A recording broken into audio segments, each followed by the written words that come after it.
Good morning, everyone. Thank you for attending today's online service. First of all, I'd like to read the passage from the scripture.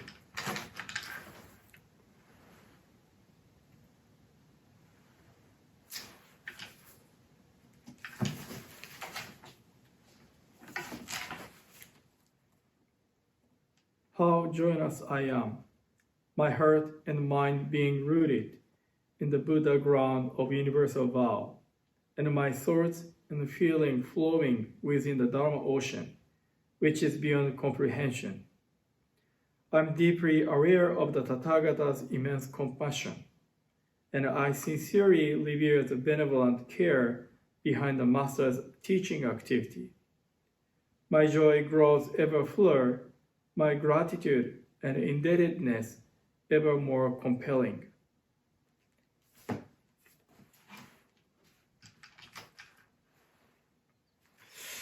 Namo Amida Buddha, Namo Amida Buddha, Namo Amida Buddha, Namanda Buddha, Namanda Buddha, Namanda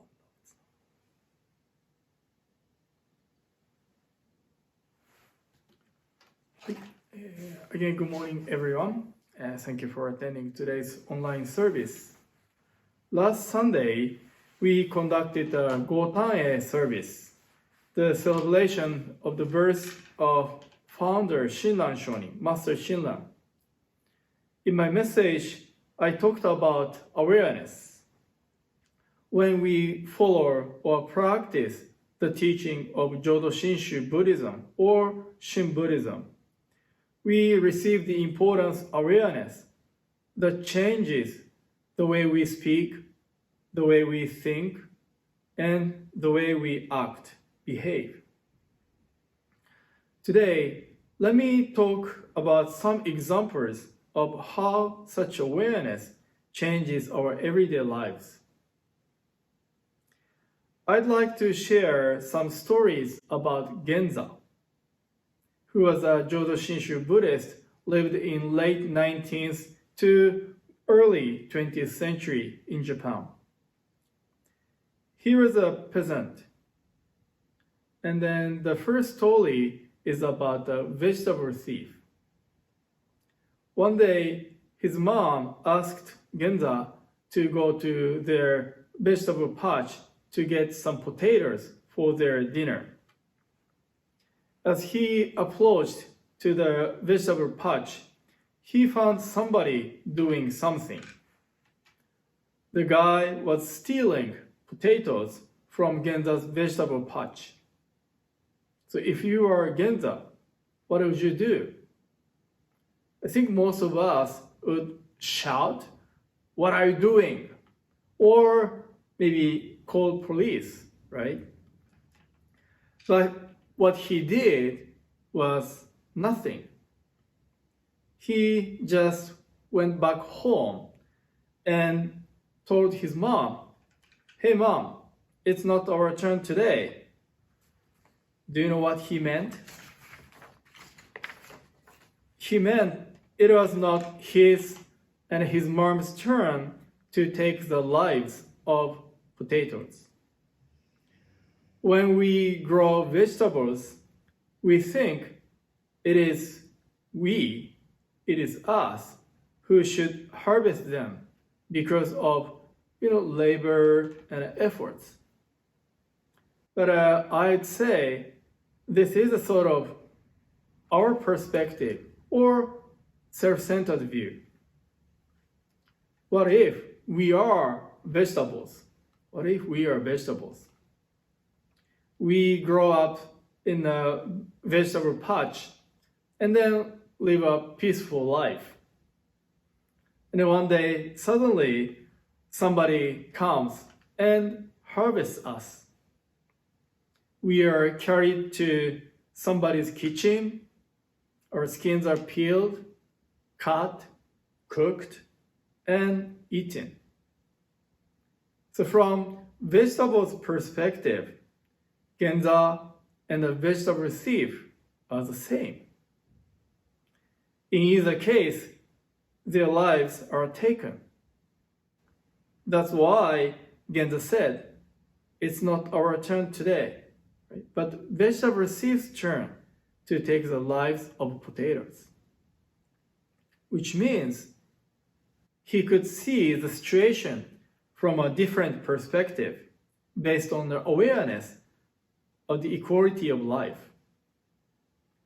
Or he had an awareness of what it really means to maintain our lives by receiving sacrifices of other lives, other beings.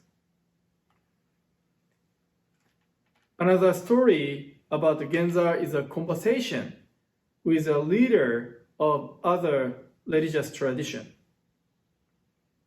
This leader said, we need to endure many things, especially difficulties, troubles in this world, to be a good person or to live better, by referring to a Buddhist word, saha. In his reply, Genza said, that's true. But for me, I am endured by others. I'm not sure this English expression is correct. The original conversation was in Japanese, and I just translated. Maybe better translation would be like this. Others or people around me endure the troubles and difficulties that I have caused. So I know the expression, I am endured by others, sounds strange, and actually it is a little bit unusual expression in Japanese too. 堪忍してもらっちょる。堪忍してもらっちょる。That's why this religious leader asked, what do you mean? Then Genza said, to live my life, I give more troubles, difficulties to others. They kindly endure those troubles, difficulties that I have caused. This is his interpretation of the word saha. The word saha represents a Buddhist view of this world. There are so many difficulties, troubles, challenges, and sufferings in this world, and we need to endure and deal with them. I think the idea of saha word is familiar to most of us. We are especially sensitive to difficulties and trouble that we need to endure. Right? But how about difficulties, troubles that we give to others?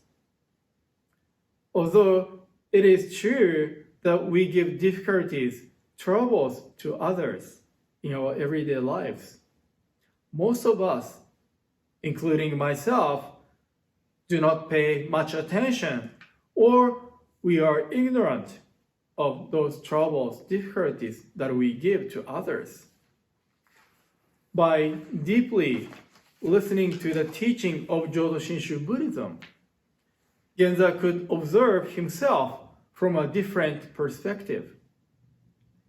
He got a humble awareness that he gave difficulties and troubles to others, and appreciated that they kindly endure those difficulties, troubles that he created. So from those two stories, you can tell Genza was a little bit different. He gradually became famous because of his way of life.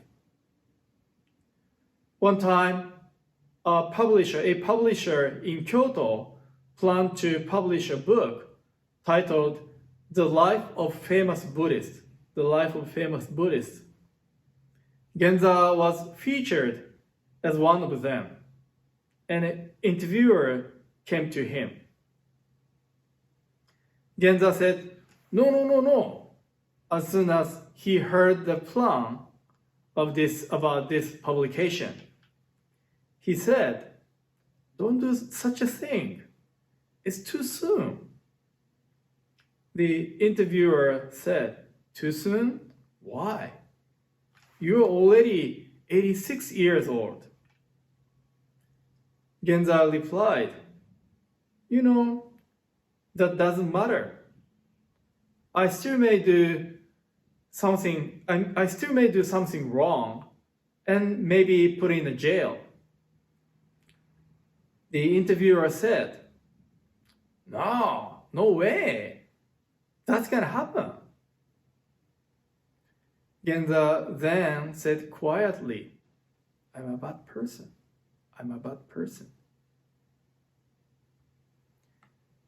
From the first two stories, I think most of us thought Genza was such a nice and thoughtful person or a wonderful Buddhist.